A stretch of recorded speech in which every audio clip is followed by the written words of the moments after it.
Today I'm going to give you 5 tips on how to make better inkjet prints. The first 4 should be pretty common sense. The 5th one, I guarantee most people don't think about. Tip number 1, always work with a TIFF file. TIFF is going to give you the best image quality when you go to print.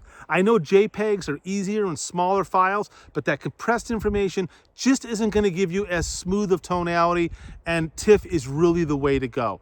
Tip number 2, always work in 16-bit. 8-bit, yeah, it's a smaller file, but it's a lack of tonality, and you really want that TIFF 16-bit. Tip number 3, always work in a proper color space. In previous videos, I've talked about Adobe RGB 1998.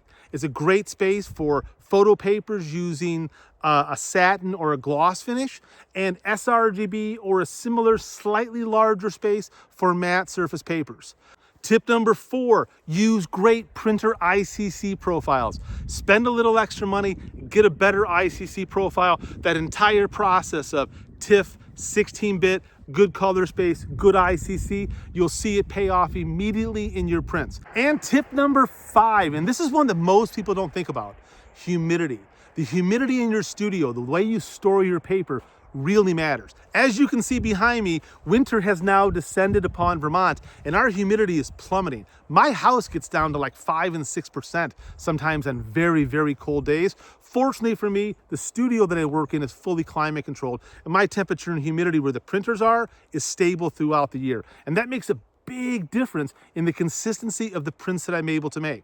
Many years ago, when I was doing some work testing papers for Crane, when the first Museo papers came out, we made profiles in the summer months, and then they were doing final testing of a new batch in the fall and in the winter. And in Western Massachusetts, that humidity had dropped, and they were getting like 15–20% less total ink volume in those colder, more low humidity months than they were in the summer. And as a result, the quick fix was to take the paper and leave it in a room that had slightly higher humidity, and that solved everything. So if in the winter months you're finding that your prints don't match what you have in the summer months, and you've done every single thing you think is correct, make sure that your humidity and temperature are more stable and your prints will be consistent year round. Thank you very much for listening. I can't wait to hear your thoughts. Now go shoot some film.